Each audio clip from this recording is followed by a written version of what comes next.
Morning students. आज के इस वीडियो क्लास में हम कॉन्ट्रैक्ट ऑफ एजेंसी के चैप्टर को कंटिन्यू करते हुए नेक्स्ट टॉपिक है टर्मिनेशन ऑफ एजेंसी के बारे में पढ़ेंगे। टर्मिनेशन ऑफ एजेंसी यानी एजेंसी अनुबंध की समाप्ति या एजेंसी संबंध की समाप्ति। देखिए, जिस प्रकार से जो एक प्रकार से जो स्पष्ट या गर्भित अनुबंध के आधार पर एजेंसी संबंध स्थापित किए जा सकते हैं, जो भी प्रोविजंस है उन या मेथड्स है उनको फॉलो करते हुए हम जो एक्सप्रेस और इम्प्लाइड तरीके से एजेंसी क्रिएट कर सकते हैं बिटवीन प्रिंसिपल एंड एजेंट। उसी प्रकार से जो एजेंसी रिलेशनशिप है उसको एंड भी किया जा सकता है। टर्मिनेशन ऑफ एजेंसी का मतलब है end of the relationship between principal and agent. जब एजेंट और प्रिंसिपल के बीच का जो रिलेशनशिप है, एजेंसी रिलेशनशिप, जब वह समाप्त हो जाता है तो उसी को हम कहते हैं termination of agency. Termination of agency के बाद जो प्रिंसिपल एंड एजेंट है उसमें किसी प्रकार का जो कॉन्ट्रेक्चुअल रिलेशनशिप है वो नहीं रहता है, वो समाप्त हो जाता है। तो आज के इस वीडियो में हम जो डिफरेंट मेथड्स है टर्मिनेशन ऑफ एजेंसी या एजेंसी संबंध जो एंड या किस प्रकार से समाप्त किए जाए तो उनके बारे में पढ़ेंगे। तो आइए शुरुआत करते हैं और समझते हैं कि एजेंसी का जो रिलेशनशिप है प्रिंसिपल और एजेंट में उसको समाप्त किस प्रकार से किया जा सकता है। फर्स्ट है termination of agency bye parties. Termination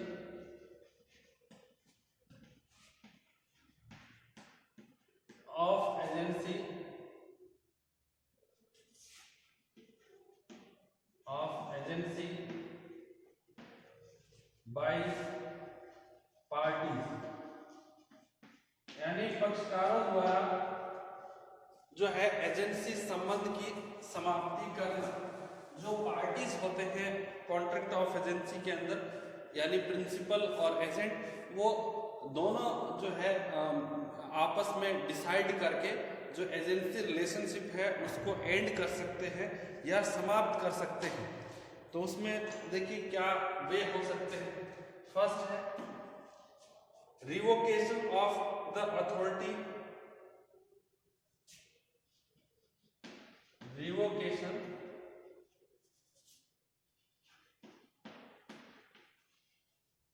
of authority of the agent,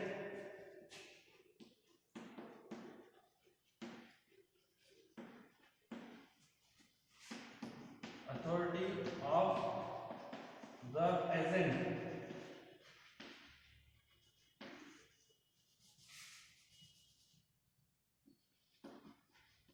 अब देखिए जो प्रिंसिपल है वह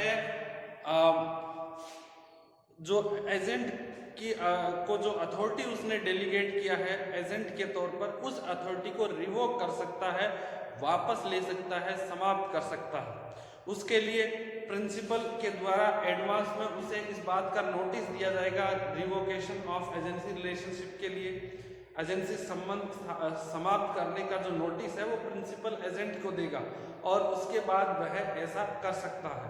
और ये ध्यान रखना है कि ये पहले करना है जब एजेंट है उसने अपना जो अथॉरिटी है उसको एक्सरसाइज नहीं किया है, उसका यूज नहीं किया है, ठीक है ना, थर्ड पार्टी के लिए। उससे पहले जो प्रिंसिपल है इस एजेंसी रिलेशनशिप के लिए रिवोकेशन के लिए समाप्ति के लिए है वो नोटिस या सूचना देकर जो इस एजेंसी संबंध को समाप्त कर सकता है। यदि इस प्रकार के कार्य से या जो प्रिंसिपल के द्वारा एक नोटिस के आधार पर या एजेंट को सूचना देने के बाद यदि एजेंसी संबंध को समाप्त किया जाता है और उस केस में एजेंट का किसी प्रकार का लॉस होता है तो उस लॉस को कंपनसेट है वो प्रिंसिपल के द्वारा किया जाएगा। समझ में आ रही है बात?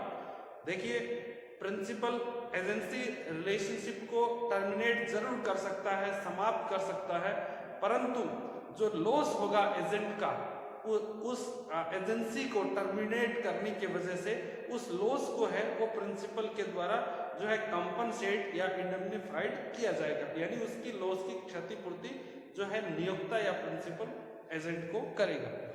नेक्स्ट हम बात करते हैं रिनंसिएशन ऑफ एजेंसी बिजनेस।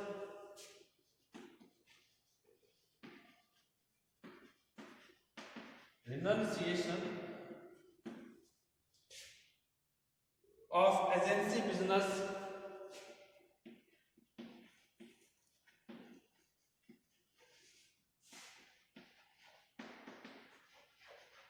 अब देखिए, जिस प्रकार प्रिंसिपल एजेंसी रिलेशनशिप को टर्मिनेट कर सकता है, रिवोक कर सकता है एजेंट की अथॉरिटी को, उसी प्रकार से जो एजेंट है उसके पास भी ये राइट है कि वह एजेंसी रिलेशनशिप को का जो है उसको त्याग सकता है, जो उसे अथॉरिटी मिली है उसको वापस कर सकता है, उसको छोड़ सकता है। रिनंसिएशन करने का मतलब त्याग करना। जैसे एक मैन्युफैक्चरिंग कंपनी है, उसने अपने प्रोडक्ट सेल करने के लिए किसी व्यक्ति को एजेंट के तौर पर अपॉइंट किया। अब एजेंट क्या कर सकता है, उसके बिजनेस को छोड़ सकता है, त्याग सकता है, ठीक है, और एजेंसी रिलेशनशिप को एंड कर सकता है। बट यहाँ पर एक चीज याद रखना है कि यदि इस प्रक्रिया में एजेंसी रिलेशनशिप को जब एंड किया जा रहा है एजेंट की तरफ से, या जो एजेंसी बिजनेस का रिनंसिएशन या परित्याग किया जा रहा है, उस केस में प्रिंसिपल का कोई लॉस होता है तो उस लॉस की भरपाई एजेंट के द्वारा की जाएगी, ठीक है ना। पहले वाले में क्या था कि यदि प्रिंसिपल टर्मिनेट करता है एजेंसी को और एजेंट का लॉस होता है तो प्रिंसिपल उसको कंपनसेट करेगा।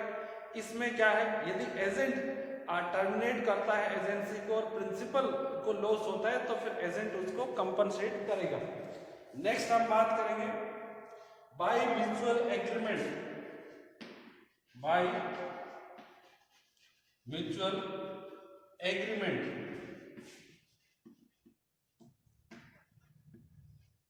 अब देखिए, एजेंट और प्रिंसिपल आपस में दोनों मिलकर ये डिसाइड कर सकते हैं कि उन्हें एजेंसी जो है रिलेशनशिप कब एंड करना है, एजेंसी टर्मिनेट कब करना है, ठीक है। दोनों आपस में म्यूचुअली डिसाइड कर सकते हैं, ठीक है।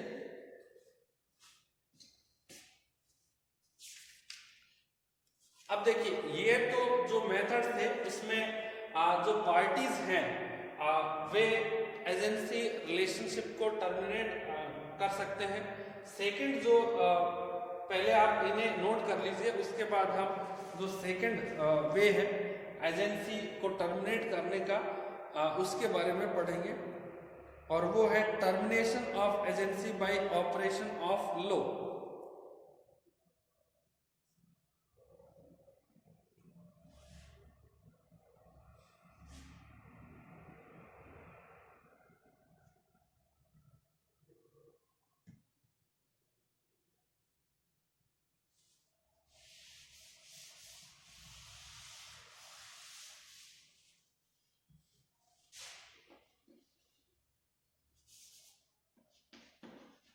टर्मिनेशन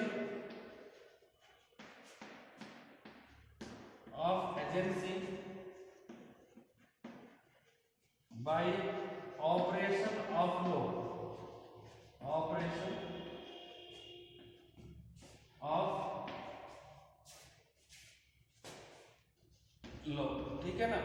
ये क्या है, एक प्रकार से कानून के प्रभाव के द्वारा समाप्ति या राजनियम के प्रभाव के द्वारा समाप्ति, यानी इसके जो एग्जाम्पल्स हैं उन्हें हम समझेंगे। फर्स्ट है, अपने आप बिना पार्टी के द्वारा जो है एजेंसी संबंध है वो समाप्त हो जाता है, पार्टी की जरूरत नहीं है, ठीक है ना। ये ऑटोमेटिक कानून के कारण जो है एंड होता है एजेंसी रिलेशनशिप। फर्स्ट है the business of agency being completed, the business of agency being completed। अब देखिए, पर्टिकुलर व्यवसाय के लिए एजेंसी संबंध है वो स्थापित किए गए, एजेंसी क्रिएट की गई। यदि वह बिजनेस समाप्त हो जाता है तो उसके बाद जो एजेंसी है वो ऑटोमेटिकली समाप्त हो जाती है, ठीक है ना। अब मैं यहाँ पर एक एग्जांपल दे रहा हूँ। आपके पास एक प्लॉट है, उसको सेल करने के लिए आपने एक एजेंट अपॉइंट किया। देखिए जैसे ही वो प्लॉट सेल हो जाएगा, एजेंसी रिलेशनशिप है automatically come to the end, ठीक है ना।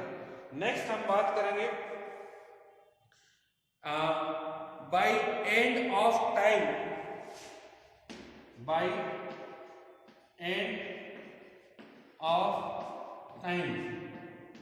देखिए किसी पर्टिकुलर समय के लिए यदि एजेंसी रिलेशनशिप एस्टेब्लिश की गई है तो उस केस में यदि वो टाइम पीरियड एंड हो जाता है, suppose agency created for a period of 1 year, after completion or end of the 1 year the agency relationship automatically terminated, ठीक है ना।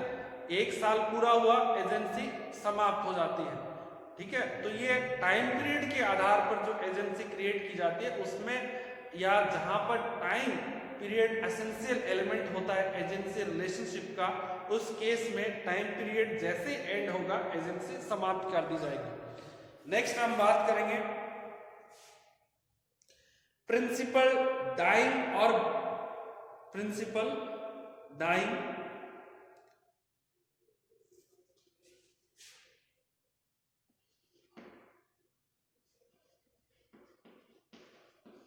प्रिंसिपल डाइंग और बिकमिंग ऑफ अनसाउंड माइंड,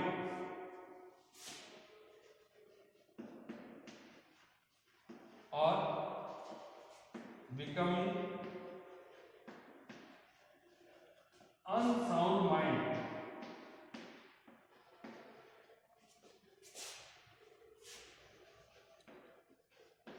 अब देखिए जो प्रिंसिपल है यदि उसकी डेथ हो जाती है, यानी प्रिंसिपल की मृत्यु हो जाती है, तो उस केस में एजेंसी रिलेशनशिप है वो समाप्त हो जाता है जैसे ही एजेंट को और थर्ड पार्टी को इसके बारे में सूचना मिलती है, ठीक है। अच्छा, इसमें एक बात ध्यान रखना है कि जैसे ही प्रिंसिपल की डेथ हो जाती है तो उसके बाद भी एजेंट का ये कर्तव्य बनता है कि वह प्रिंसिपल के जो भी लीगल रिप्रेजेंटेटिव है उनके हित को देखते हुए कार्य करें, ठीक है ना। और जो भी उनके लीगल रिप्रेजेंटेटिव है उनके हितों को, उनके इंटरेस्ट को प्रोटेक्ट करने के लिए भी जो आवश्यक कदम उठाने हैं या जो necessary step that should be taken by agent, ठीक है ना। अब अनसाउंड माइंड की बात करते हैं, और यदि अनसाउंड माइंड प्रिंसिपल हो जाए, अस्वस्थ मस्तिष्क का यानी इनसैनिटी, एक प्रकार से पागल हो जाए, उसका दिमाग काम नहीं करे प्रिंसिपल का, तो ऐसी परिस्थिति के अंदर भी एजेंसी रिलेशनशिप है वो समाप्त हो जाती है। नेक्स्ट हम बात करेंगे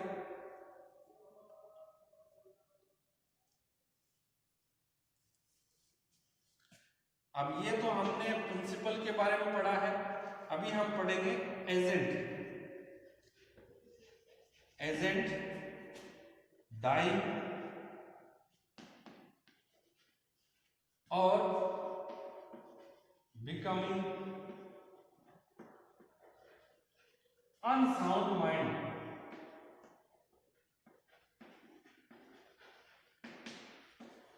अब देखिए यदि प्रिंसिपल की मृत्यु हो जाती है या अनसाउंड माइंड का हो जाता है तो एजेंसी रिलेशनशिप समाप्त हो जाती है। वैसे ही यदि एजेंट उसकी मृत्यु हो जाती है या अनसाउंड माइंड हो जाता है तो उसके आधार पर भी एजेंसी रिलेशनशिप है वह समाप्त हो जाता है। यहाँ पर एक बात ध्यान रखना है, और वो मैंने पहले भी आपको एक्सप्लेन की है मल्टीपल टाइम्स, कि एक अनसाउंड माइंड का जो पर्सन है वह एजेंट बन सकता है, ठीक है ना, लेकिन अनसाउंड माइंड का जो पर्सन है वह कभी भी प्रिंसिपल नहीं हो सकता, ठीक है। और यहाँ पर अब आप पूछेंगे कि अनसाउंड माइंड का व्यक्ति यदि एजेंट बन सकता है। तो यदि कोई ऐसा व्यक्ति जो एजेंट है और पहले साउंड माइंड का था, बट यदि अब ऐसा अनसाउंड माइंड का हो जाता है, तो वो कैसे एजेंसी रिलेशनशिप समाप्त हो जाती है, ये बहुत इंपॉर्टेंट है समझना। देखिए, अनसाउंड माइंड का व्यक्ति एजेंट बन सकता है, ठीक है ना, बट यदि कोई साउंड माइंड का व्यक्ति यदि एजेंट बनता है और उसके बाद अनसाउंड हो जाता है, तो जैसे ही अनसाउंड माइंड का होगा एजेंसी रिलेशनशिप समाप्त हो जाएगी, ठीक है। हाँ, ये याद रखना है। यदि अनसाउंड माइंड का पहले से है तो उस केस में एजेंसी रिलेशनशिप है, समाप्त होने की कोई बात नहीं है, क्योंकि अनसाउंड माइंड का पर्सन एक प्रकार से अनकॉम्पिटेंट होता है कॉन्ट्रेक्चुअल कैपेसिटी के आधार पर, और इस प्रकार के पर्सन का जो लायबिलिटी है वो नहीं जो है फिक्स किया जा सकता, ठीक है ना। तो ये प्रिंसिपल को ध्यान रखना है कि वो अनसाउंड वाले पर्सन को एजेंट बनाना चाहता है या नहीं बनाना चाहता, क्योंकि यदि अनसाउंड माइंड के पर्सन को एजेंट अपॉइंट कर दिया है तो फिर उस पर किसी प्रकार की लायबिलिटी फिक्स नहीं होगी। साउंड माइंड का पर्सन है उस पर लायबिलिटी फिक्स की जा सकती है यदि ऐसा साउंड माइंड का जो एजेंट है यदि किसी प्रकार की नेग्लिजेंसी बरतता है एजेंसी बिजनेस में तब, ठीक है। तो एजेंट की मृत्यु हो जाए या अनसाउंड माइंड हो जाए तो उस केस में जो एजेंसी रिलेशनशिप समाप्त हो सकती है। नेक्स्ट हम बात करेंगे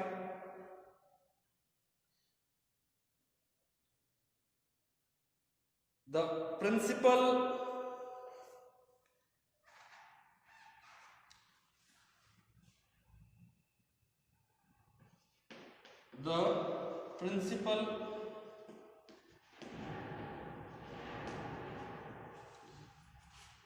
being adjudicated ad insolvent, being adjudicated as insolvent,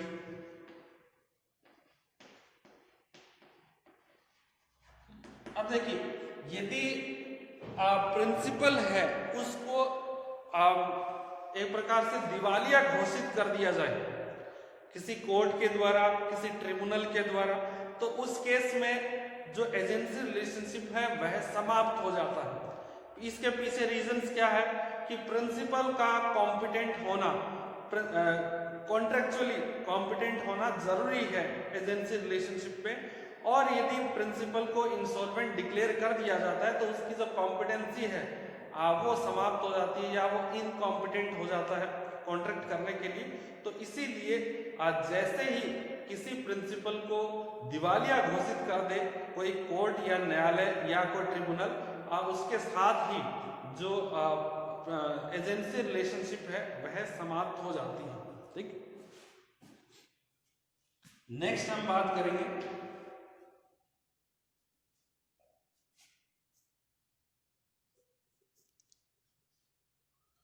by destruction of subject matter,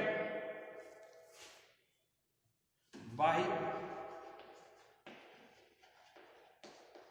destruction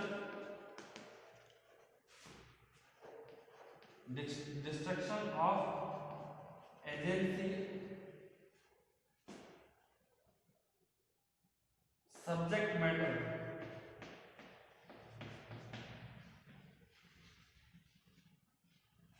अब देखिए यहां पर एक एग्जाम्पल समझते हैं कि जैसे आपको किसी व्यक्ति ने एक व्यक्ति के पास एक कार है, ठीक है ना, उस कार को सेल करने के लिए आपको एजेंट नियुक्त किया है। अब देखिए जो कार है अभी तक सेल नहीं है, लेकिन वो कार का एक्सीडेंट हो गया और वो एक प्रकार से एकदम समाप्त हो गई, ठीक है ना। अभी उस कार को कार की तरह नहीं बेच सकते, कबाड़ की तरह बेच सकते हैं। तो देखिए जैसे सब्जेक्ट मैटर समाप्त हो गया तो एजेंसी रिलेशनशिप भी समाप्त हो जाती है। एक और एग्जांपल मैं आपको देता हूँ कि आपको किसी व्यक्ति ने, एक फार्मर है, उसके पास एक बफेलो है, भैंस, और उसको बेचने के लिए आपको एजेंट अपॉइंट किया। बफेलो का किसी कारण से डेथ हो गया, मृत्यु हो गई, तो अब बताइए क्या अब आपके बीच में और फार्मर के बीच में एजेंसी रिलेशनशिप रहा? आंसर इज नो, क्योंकि जब जिस पर्पज के लिए एजेंसी रिलेशनशिप क्रिएट किया गया था, जिस सब्जेक्ट मैटर के लिए एजेंसी स्थापित की गई थी, वह सब्जेक्ट मैटर या जो विषय वस्तु है वही समाप्त हो गई। ठीक है ना? तो जैसे ही एजेंसी के का सब्जेक्ट मैटर एंड हो जाता है, उसके साथ ही एजेंसी भी समाप्त हो जाती है। नेक्स्ट हम बात करेंगे becoming alien enemy.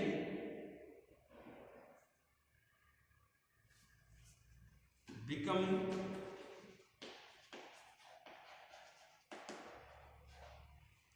Alien enemy.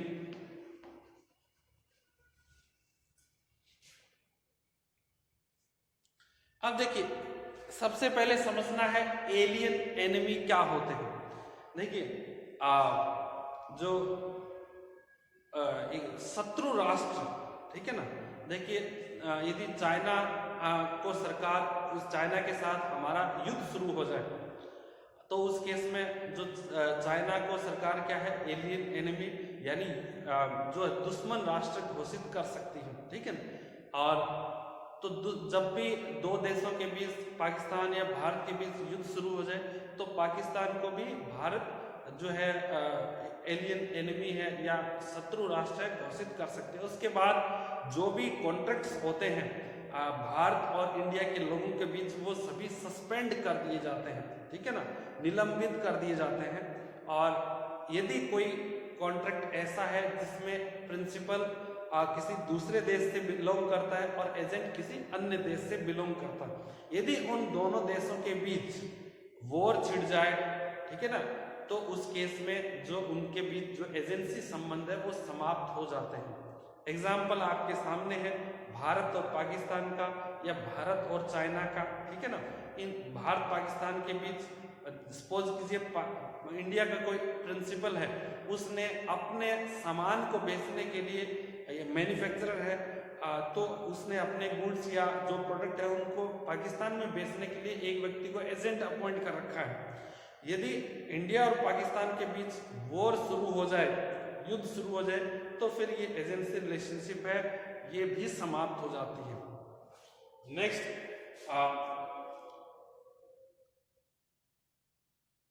by winding up of the company, by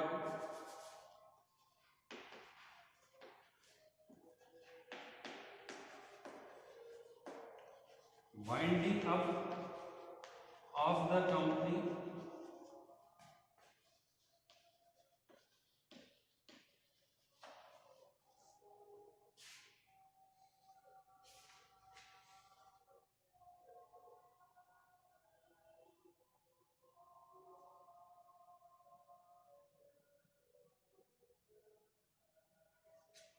अब देखिए वाइंडिंग अप ऑफ कंपनी, मैंने आपको बताया कि वाइंडिंग अप का मतलब होता है कि कंपनी समाप्त हो जाना। ठीक है? यानी एक प्रकार से जो कानूनी जो एग्जिस्टेंस है वह समाप्त हो जाता है, कंपनी की मृत्यु हो जाती है। ठीक है ना? कंपनी का अस्तित्व नहीं रहता। और देखिए यदि किसी एजेंसी रिलेशनशिप में, एजेंसी कॉन्ट्रैक्ट में प्रिंसिपल या एजेंट दोनों में से कोई भी जो एजेंट या प्रिंसिपल कोई कंपनी है, ठीक है ना, हो सकता है इंडिया की एक कंपनी है, उसने पाकिस्तान के अंदर एक कंपनी को एजेंट के तौर पर अपॉइंट किया। ठीक है? एजेंट और प्रिंसिपल दोनों कोई आर्टिफिशियल पर्सन भी हो सकते हैं, नेचुरल पर्सन भी हो सकते हैं। समझना इस बात को कि कोई कंपनी भी हो सकती है एजेंट, कोई व्यक्ति भी एजेंट हो सकता है। इसी प्रकार कोई व्यक्ति प्रिंसिपल भी हो सकता है, कोई कंपनी भी प्रिंसिपल हो सकता है। ठीक है ना? तो जब कंपनी क्या है, एक जैसे पहले मैंने आपको बताया कि व्यक्ति की यदि मृत्यु हो जाती है, तो फिर यदि व्यक्ति एजेंट है या प्रिंसिपल है, तो फिर एजेंसी संबंध समाप्त हो जाता है। वैसे ही यदि कंपनी है, कंपनी की मृत्यु कैसे होती है, जैसे कंपनी का कानूनी रूप से समापन कर दिया जाता है। तो यदि कंपनी है उसका जो है वाइंडिंग अप हो गया, कंपनी को समापन कर दिया है, तो उसके बाद जो एजेंसी संबंध है वो समाप्त हो जाएगा यदि कंपनी एजेंट या फिर प्रिंसिपल का रोल प्ले कर रहे हैं। तो उसके बाद हम नेक्स्ट इन पॉइंट्स को आप पहले नोट करें।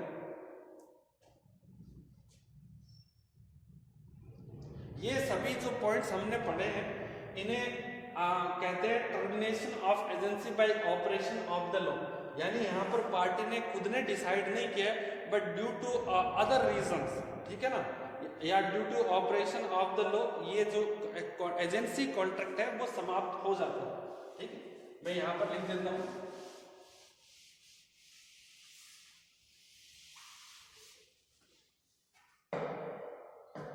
Impossibility of performance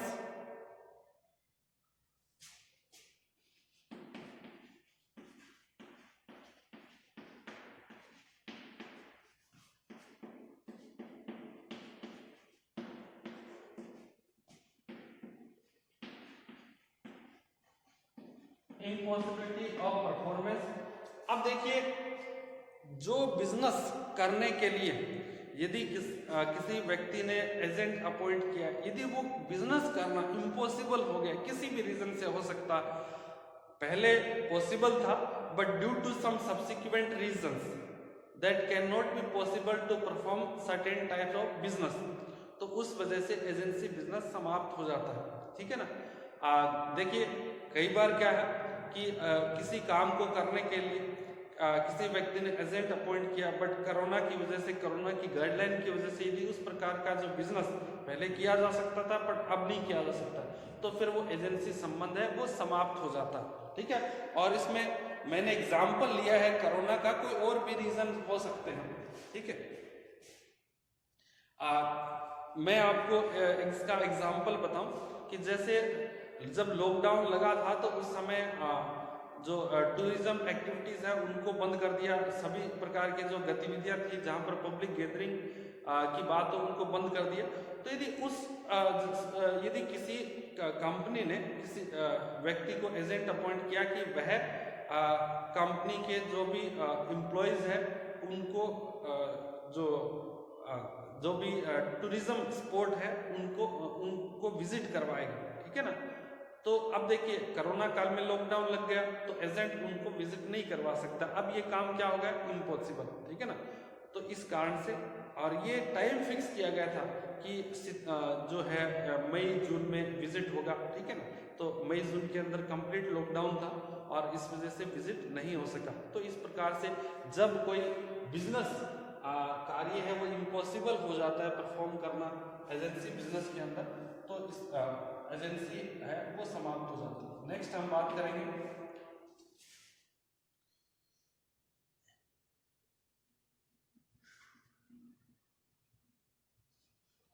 by any incapacity of the principal,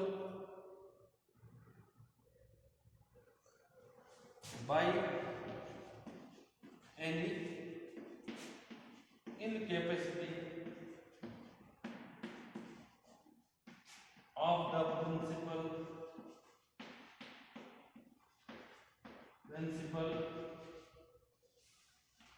or the agent,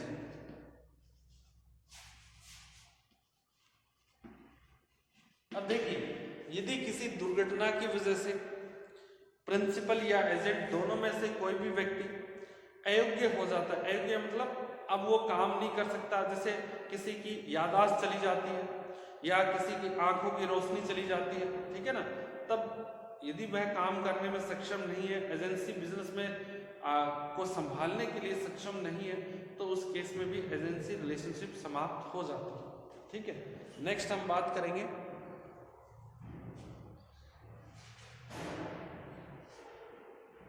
when principal's power, when principal's power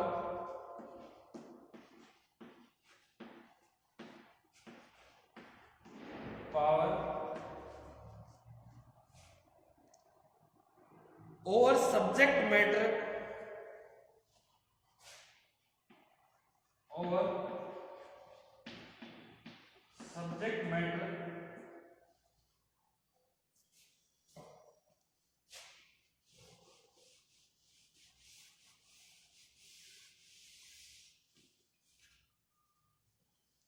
और subject matter comes to an end। अब देखिए यहां पर क्या है, इसका मतलब कि जैसे किसी व्यक्ति जो प्रिंसिपल है उसका जो एजेंसी का सब्जेक्ट मैटर है उस पर अधिकार समाप्त हो जाता है, तो उस केस में एजेंसी रिलेशनशिप है वह भी समाप्त हो जाती है। एग्जाम्पल के द्वारा देखते हैं कि एक घर को बेचने के लिए, ठीक है ना, एक घर को बेचने के लिए किसी व्यक्ति ने आपको एजेंट अपॉइंट किया, ठीक है ना, और वह घर है उस पर एक प्रकार से केस चल रहा है कोर्ट में, ठीक है ना। तो कोर्ट का जैसे ही आपको अपॉइंट किया उसके कुछ दिनों बाद में ये निर्णय आया कि कोर्ट ने उस घर को जिस व्यक्ति ने आपको अपॉइंट किया था, जो पहले उसका मालिक था, ठीक है ना, उसके पास पोजीशन था उस घर का जो पोजीशन है वो किसी अन्य व्यक्ति को दे दिया जिसके साथ केस चल रहा था।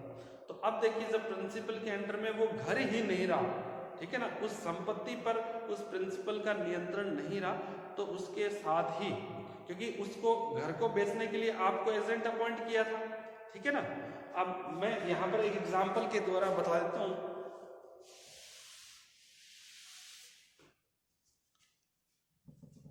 देखिए ये ए और बी, ठीक है ना, ये दो व्यक्ति हैं, इनके बीच एक घर है उसको लेकर डिस्प्यूट चल रहा है। समझ में आ रही बात? एक घर है उसको लेकर डिस्प्यूट चल रहा है।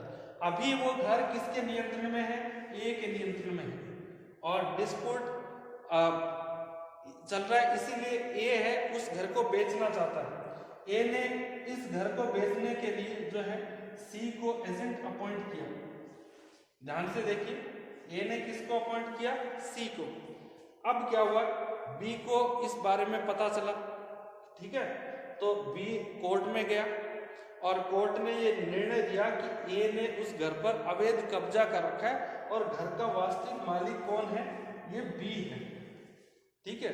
तो अब देखिए, अब क्या सी उस घर को बेच सकता है? आंसर इज नो, क्योंकि जो घर का पोजीशन है वो कोर्ट ने बी को दिलवा दिया है और ए का जो अधिकार है उस घर पर वह समाप्त हो गया।